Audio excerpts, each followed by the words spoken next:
Ny vinany toetry ny andro eny an-dranomasina ny alatsinainy fahavaliny volana janoary amin'ny eninora maraina ka hatramin'ny talata fahasiviny volana janoary amin'ny eninora maraina.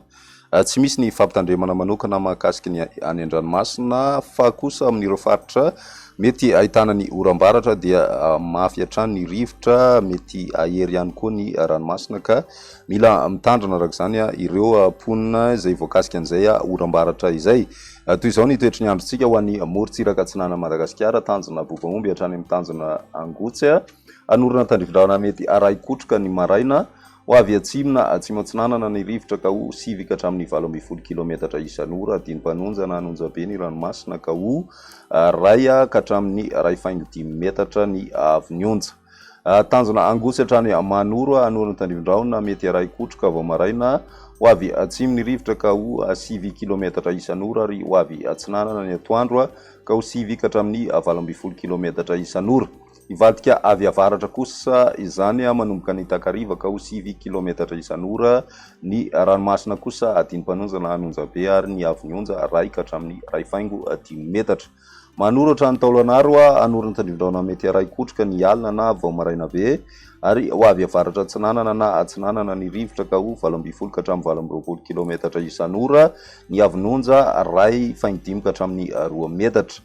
Taolagnaro hatrany amin'ny tanjona Vohimena ho maina amin'ny ankapobeny ary ho avy atsinanana ny rivotra ka ho 7.30 ka hatramin'ny 5.70 kilometatra isan'ora, anonjabe na ahery ny ranomasina ka ny avy-nionja 2 ka hatramin'ny 2.9 metatra, etsisy ny alin-drano avy any atsimo atsinanana.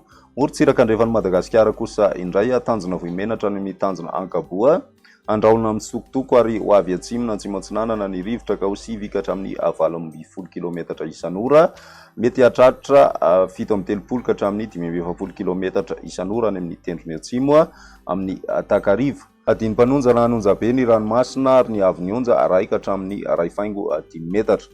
Tanjona Ankaboa hatrany amin'ny tanjona Vilanandro, anorana tandrifin-drahona ny morontsiraka Imelaky ny maraina ary ho avy atsimo ny rivotra ka ho 7 ka hatramin'ny 12 kilometatra isan'ora, mety hahatratra 5.30 kilometatra isan'ora indraindray any amin'ny tapany atsimo ny tolakandro. Dinim-panonja ny ranomasina ary ny avy-nionja 2.5 ka hatramin'ny 2 metatra. Vilanandro hatrany Analalava, andrahona na isy tandrifin-drahona araikotroka indraindray, ho avy atsimo atsinanana ny rivotra amin'ny maraina ka ho 7 ka hatramin'ny 12 kilometatra isan'ora, ho avy avaratra andrefana kosa ny atoandro ka ho 7 kilometatra isan'ora. Izy tafiotra indraindray ao anaty oram-baratra, dinim-panonja ny ranomasina ary ny avy-nionja 2.5 ka hatramin'ny 2 metatra ary anonjabe ao anaty oram-baratra ka hahatratra 2 ka hatramin'ny 2.4 metatra indraindray. Ho an'ny morontsiraka Analalava hatrany amin'ny tanjona Bovamomby kosa indray anoram-baratra, io vao mitsoky ny rivotra ka ho 7 kilometatra isan'ora. Izy tafiotra indraindray ao anaty oram-baratra ary dinim-panonja ny ranomasina, avy-nionja 2.5 ka hatramin'ny 2 metatra, anonjabe any anaty oram-baratra ka mety hahatratra hatrany amin'ny 2.4 metatra ny avy-nionja.